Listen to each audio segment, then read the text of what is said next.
In today's video, I'm going to teach you how to create a summary table by filtering another table in Power BI. This powerful feature allows you to analyze your data more efficiently by summarizing key points from larger datasets.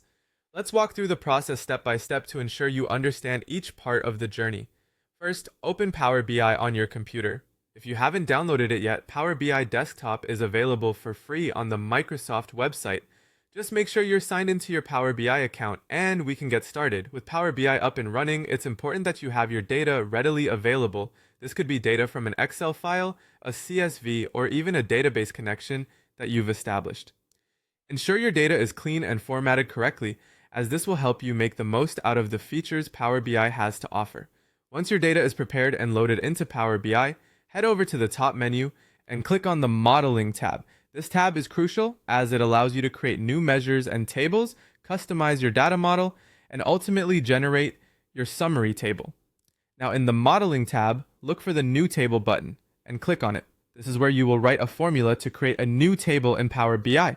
At this point, you're ready to dive into some code. In the formula bar that appears, you'll want to type in a DAX formula.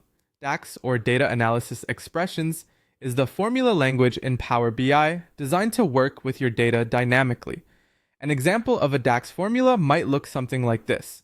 Summary table equals calculate table, filter table, some condition.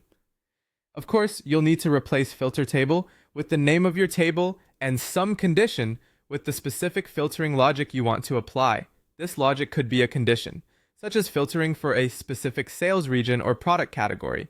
Once you've typed out your desired formula, hit Enter. This action creates a new table in your data model that reflects the specified conditions. It's important to review the resulting table to check that it accurately summarizes the data as intended. Go to the Fields pane on the right side of Power BI.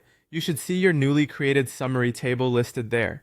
You can now incorporate this table into your reports and visualizations, providing a streamlined view of your data that highlights the insights you're most interested in.